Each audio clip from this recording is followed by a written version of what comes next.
යුද ජයග්‍රහණ අවතක්සේරු කරමින් හමුදාව පිළිබඳ වැරදි අර්ථකථන ලබා දීම කනගාටුවට කරුණක් බව යුද හමුදාපතිවරයා සහ ගුවන් හමුදාපතිවරයා අවධාරණය කරති. පසුගියදා විපක්ෂ නායක රනිල් වික්‍රමසිංහ මහතා ප්‍රවෘත්ති සාකච්ඡාවකදී කියා ඇත්තේ සටන් බිමේදී තුවාල ලබන රණවිරුවන් නිසි ප්‍රතිකාර නොලැබීම හේතුවෙන් නිහඬ බවයි. එහෙත් ඒවායේ කිසිදු සත්‍යතාවක් නැතයි හමුදාපතිවරු අවධාරණය කරති.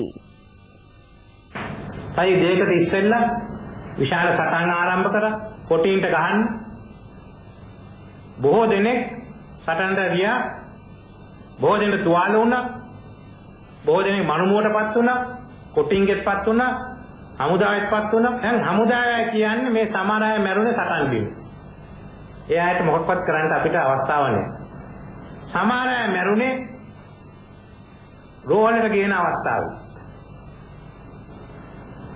එවලේ මීට වඩා සෞඛ්‍ය අතින් පහසුකම් තිබුණා නම් ඒ සමහර අය ජීවත් වෙන්න තිබුණා. ඇයි ඒ සෞඛ්‍ය පහසුකම් නොතිබුණේ? එයා යාපනයට ගෙනිච්චත්, වවුනියාවට ගෙනිච්චත්, එතන ඉඳන් කොළඹට ගේන්න කල්ද. මේ සියල්ලම තිබුණා නම් අපි අතර මේ රණවිරුවන් කීප දෙනෙක් අද අපි අතර ජීවත් වෙනවා. විපක්ෂ නායකවරයාගේ මෙම ප්‍රකාශය තරයේ ප්‍රතික්ෂේප කරන යුද හමුදාපති ලුතිනන්ට් ජෙනරාල් සරත් ෆොන්සේකා මහතා හා ගුවන් හමුදාපති එයා මාර්ෂල් රොෂාන් ගුණතිලක මහතා. ඒක සම්පූර්ණ අසත්‍යයක්. යුද හමුදාවේ ඉන්න සෙබොල්ලු පවා දන්නවා ඇත්ත తත්වය. ගම්වල ඉන්න ජනතාව දන්නවා ඇත්ත తත්වය. සෙබොල්ලුන් මිය ගියොත් ඒ මේගිය සෙබළුන්ගේ භූම දාන ආදාහන කටයුතු ගම්වල සිද්ධ වෙනවා. ඒක වෙන්නේ මොකද්ද කියන එක කාටවත් විකෘති කරලා වැඩි කරලා පෙන්වන්න බෑ.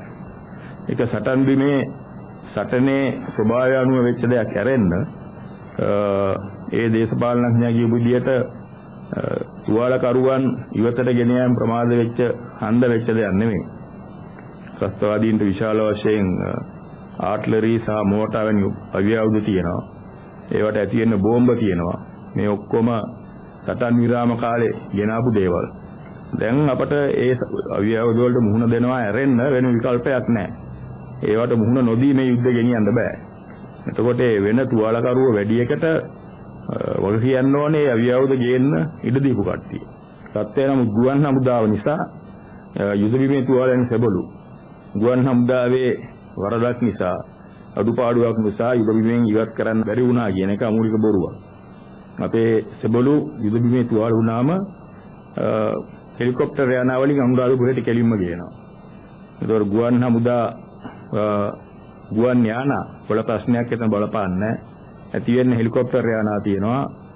යුද බිමේ ඉඳලා කෙලින්ම අනුරාධපුර හොස්පිටලෙට ගෙනෙලා අවශ්‍ය සියලුම පහසුකම් ඒ සාත්තු සප්පායම් කරන ඒවා ඉස්පිරිතාලෙදි කෙරෙනවා.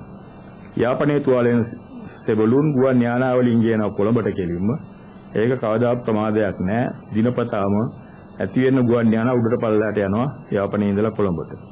එතකොට මේ දරපු උත්සාහය සම්පූර්ණයෙන්ම මහජනයා මුලා කරලා හමුදාවට සෙබළුන් බැදෙන එක අධෛර්යමත් කරන්න විකෘති කරලා කරපු කතාවක්. සොල්දාදුවන් නිර්භීතව එලිතරව යුද්ධ කරන අතරේ තුවාල වෙනකොට යුද්ධ බිමින් හැමතැනම ඉදිරියට යන අවස්ථාවේ තුවාල ලැබුවා යුද්ධ බිමේ. ඒ තුවාලල අයව අපි ස්පිරිතාල වලට ගෙනියන්නේ හෙලිකොප්ටර් යාන පාවිච්චි කරලා. ඒ කියන්නේ හෙලිකොප්ටර් යාන වලින් පලාලි ස්පිරිතාලෙටත් අනුරාධපුර ස්පිරිතාලෙටත් බණ්ණාරම ස්පිරිතාලෙටත් පොළොන්නරුව ස්පිරිතාලෙටත් ගෙනියනවා. ඒව ගෙනියන්නේ හෙලිකොප්ටර් වලින්. ඒව ගෙනියන්නේ ගුවන් යාන වලින් නෙමෙයි. ඉතින් ඒ ස්පිරිතාල වලටත් ගිහිල්ලා තව විශේෂ සැලකිලි වමනා වෙනකොට තමයි ඒගොල්ලන්ව අපිට කොළඹට ගෙනියන්න වමනා වෙන්නේ. ඒ අවස්ථාවේ තමයි අපි ගුවන් යානයක් පාවිච්චි කරන්නේ. ඒ වගේ අවස්ථාවක් අවශ්‍ය වුණොත් විතරයි ඒක කරන්නේ. ඉතින් අපි පාවිච්චි කරන්නේ යුද්ධ බිමෙන් ස්පිරිතාලයට ගේන්න හෙලිකොප්ටර් යාන. අපිට හෙලිකොප්ටර් යාන ඇති වෙන්න තියෙනවා. ඉතින් ඒකේ මදිකමක් නැහැ. ඉතින් මම කනගාටු වෙනවා මේ වගේ තීරණාත්මක අවස්ථාවක මේ වගේ ධෛර්යමත් වෙන්න මේ වගේ කතා කියනකොට